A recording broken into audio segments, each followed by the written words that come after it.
And I got to, by the way, I'm excited for our next guest because he'll be able to provide us a different perspective here about the Seahawks.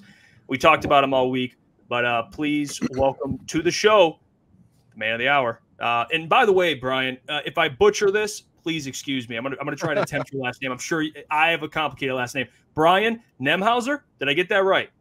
Brian, did I get it right? You nailed it. Let's go. That's impressive, man. As a Seahawks fan, I'm hoping that's your only victory in the next few days, but it certainly is a victory. Not an easy name to pronounce. You know what? I appreciate that, Brian. I appreciate you joining. And I followed you on Twitter just to get, I'm trying to just see what the enemy's up to. It's very smart strategy, just seeing what the enemy's up to. And I want to start off the question here, at least from the history of the matchup itself. Lions have struggled against the Seahawks. We know this. We're very familiar with that. We know typically it's been shootouts. It's been Geno playing his best. But this time, especially with the improved Lions defense and with some of the injuries you guys have, and same with the Lions, how do you kind of see this game playing out? What type of game is it? Will it be another shootout? Do you see this being more low scoring with the improved defenses?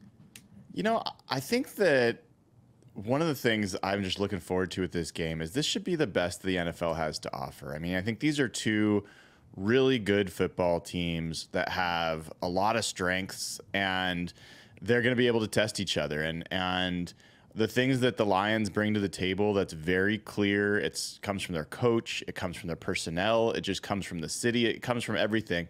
They want to be a tough, gritty team. They're going to run it down your throats. They run a lot of 12 personnel, 2 tight ends, extra man eligible even. They'll go super heavy, a lot of condensed formations, and they'll just run right at you with Dave Montgomery. And I think that that's a really good challenge for the Seahawks. Even without Frank Ragnow, I think that's still a good challenge.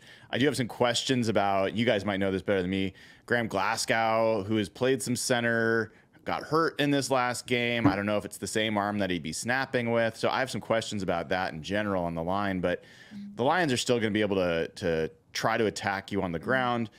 Where I think the Seahawks have some real advantage on the offensive side is, you mentioned Geno Smith. The Lions, Aaron Glenn loves to play man defense, second most in the NFL.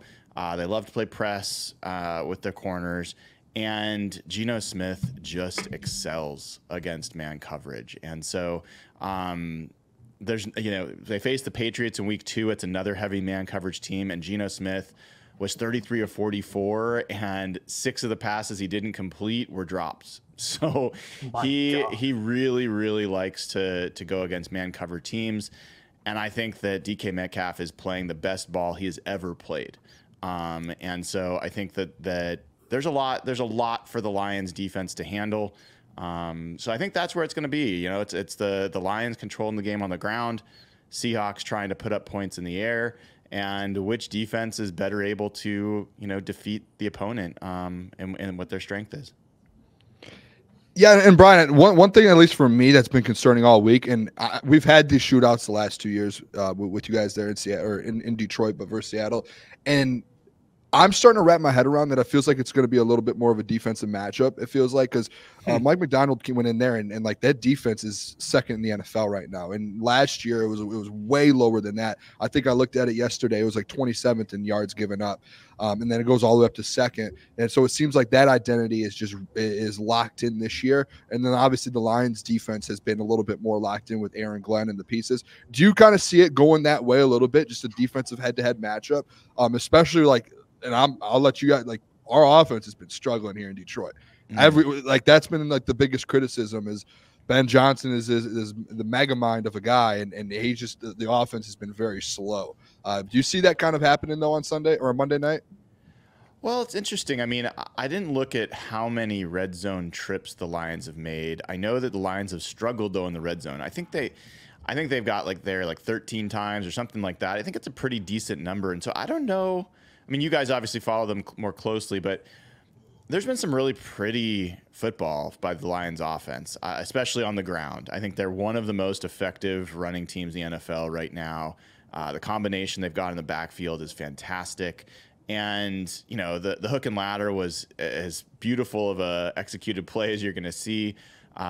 David Montgomery getting carried down the field, that seems like a pretty effective way to get the ball going. But I don't know. I think it's hard for me to imagine this being a low-scoring game.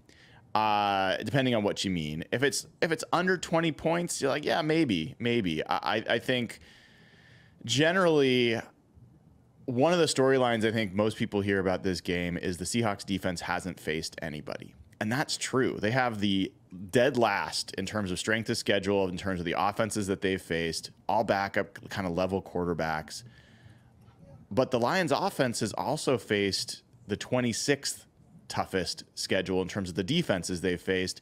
And the difference between the Seahawks defense and the Lions offense is the Seahawks defense has dominated those bad opponents, and the Lions statistically have not, to your point. So I feel like the Seahawks defense really has a lot of matchups that I think will work well for them in this game.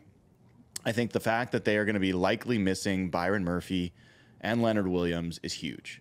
And I think that's a big change for them.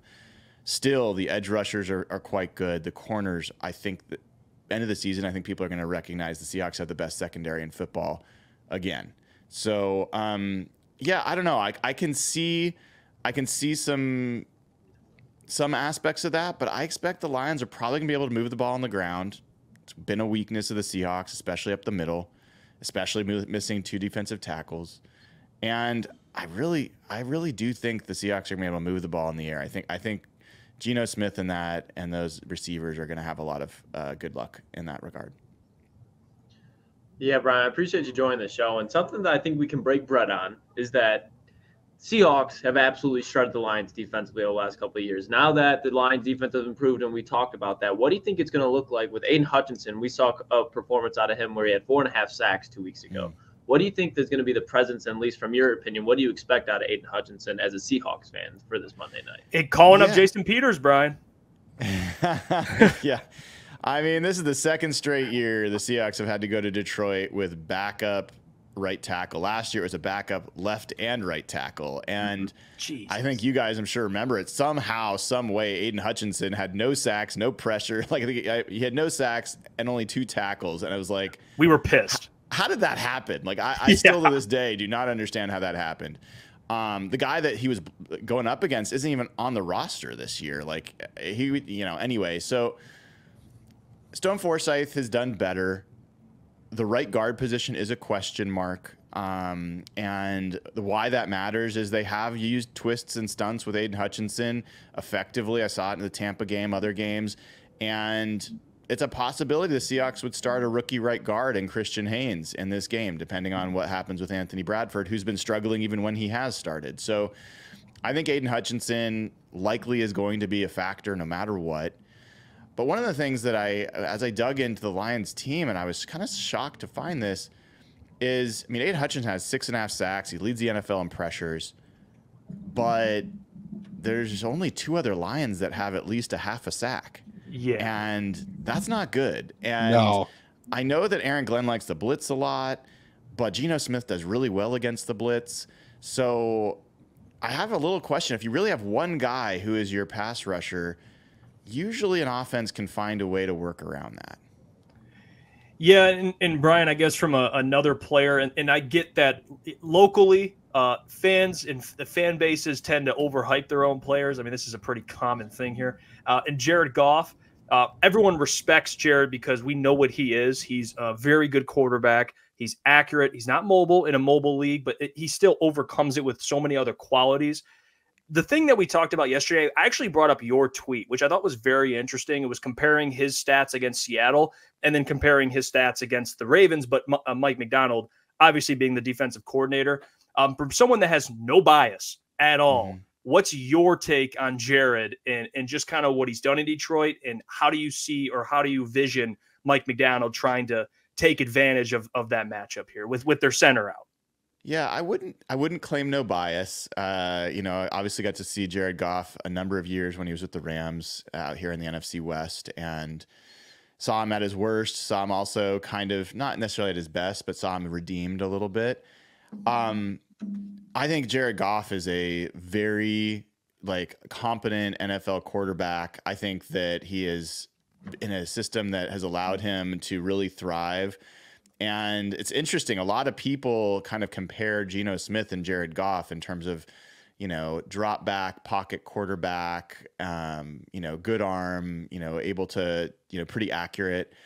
I think where I have questions with Jared Goff, and some of this may be older things, but it came back watching him against the Cardinals and that interception he threw to Dennis Gardeck. If you're talking about matching wits between Jared Goff and Mike McDonald, I'm taking Mike McDonald every single time.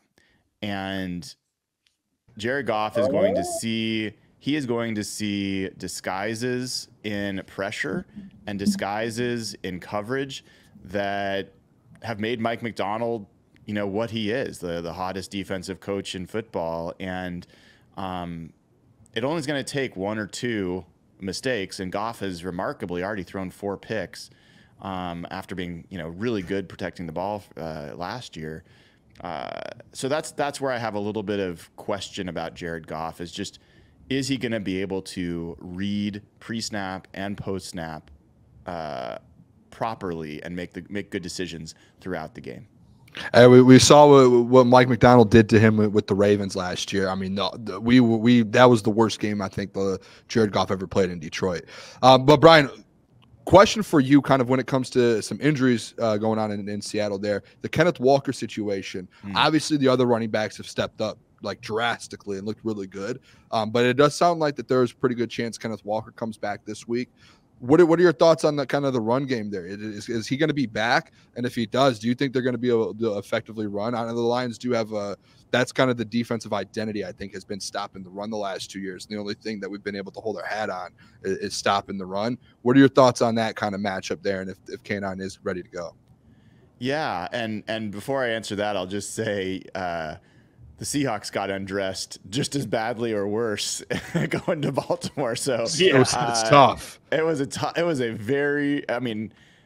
very impressive defense that they ran out there last year, and a lot of teams fell prey to it. So, but to your question, Kenneth Walker did practice again today.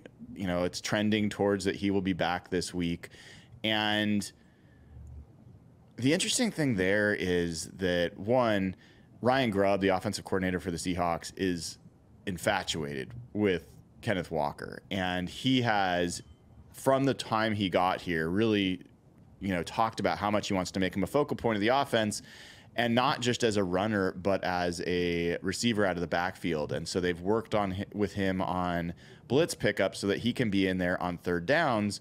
And he only caught, 20 passes last year, maybe something around there.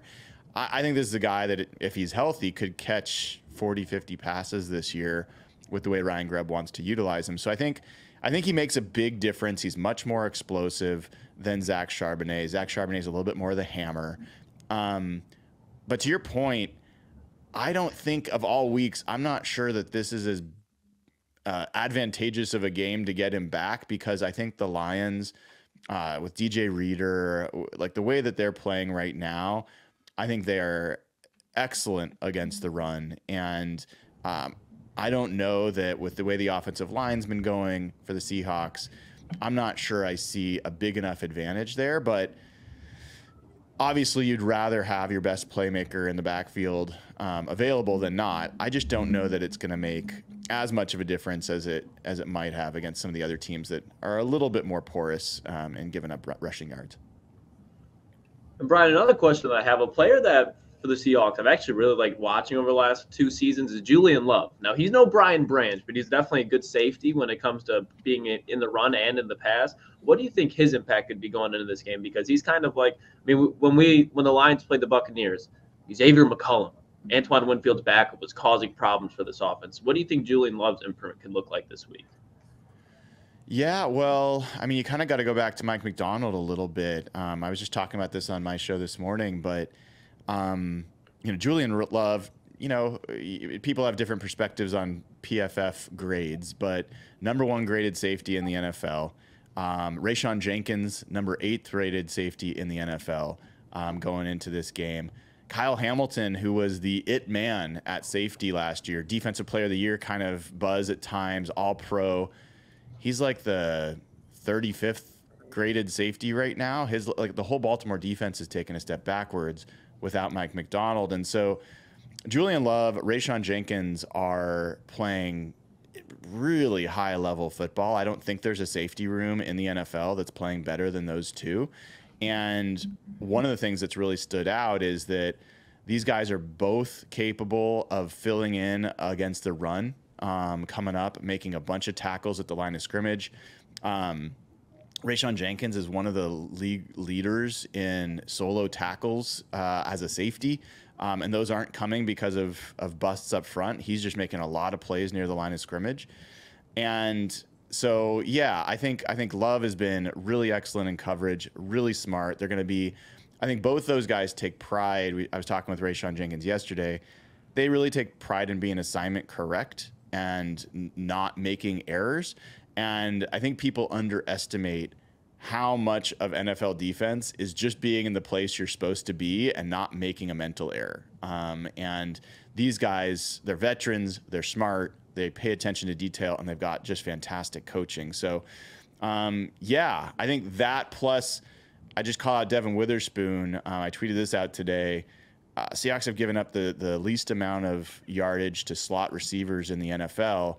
And obviously Amon-Ra St. Brown's a huge part of that offense and was very effective last year for the Lions against the Seahawks. That was Devin Witherspoon's first game in the NFL. He's a much different player than he was then. He went off that game. Because in Detroit, as Lions fans, we were all praying that Witherspoon would fall the Lions. And then he went the pick before. And we were like, and obviously we were still looking to fill in that cornerback spot. We draft Terran Arnold this year. But we watched Witherspoon. We're like, oh. He's a dog. Yeah. He's a dog. Well, you guys got to be pretty happy about, your draft picks as well. It's gone pretty well for the Lions. Definitely. Very fair. Hey, Brian, before we get you out of here, I got to ask you here, and I'm putting you on the spot. Sure. You're in enemy territory, score prediction. How do you see the game how do you see it happening on Monday night? Yeah, I mean, it's going to be a great game. I'm really looking forward to seeing these two teams match up, seeing these coaches match up. As I've written, I'd just say Ben Johnson was interviewed by John Schneider and the Seahawks before they even got to Mike Macdonald. And who knows, if that conversation had gone differently, we could be having a very different conversation right now. So a lot of kind of subplots there. Ultimately, I think that the Seahawks are going to surprise people here. I think the defense is a lot better. I think it's going to be a little bit underestimated given that they haven't really faced great teams. I think that secondary has not given up more than 45 yards to any receiver in the NFL this season. Every other team in the NFL has not only given up more than that to a receiver, they've done it at least twice. So I think the secondary is the best in the business. I think the edge rush group is excellent. And I think that Geno Smith and the passing game have a good matchup here. So ultimately, I think that the Seahawks are going to win. I've got it as a 27-23 game. I will say Geno Smith has played 4 games in dome stadiums over the last 2 years. He's never had his offense score less than 32 points. I talked to him about it today. He loves playing indoors. He loves the lack of weather. And so just keep that in mind. This is a guy that really has excelled inside when he's been there. Well, we appreciate 30 this week, Brian. Yeah. Yeah. And you know what? You're absolutely right, Brian. Great stuff. We appreciate you guys. Go check out him on X. Check out Brian on X at HawkBlogger. Brian, we'll talk to you soon. Good luck Monday. Maybe not, actually. Hopefully we can talk about a win. It's better for our audience. But you do great stuff, man. Keep up the great work. Thank you. Awesome. Appreciate you, Brian. Guys. Thanks for having me. Take care. Yep. No problem. There you have it. Mr. Brian Nemhauser joining the program. Killed it. Lead setup, too. Lead setup. Yeah. Yeah. Very vibrant, Very bright. He came. Hey, he came right in. He's spitting some facts, at least about the Seahawks, whether you disagree with his takes on the Lions or whatever. But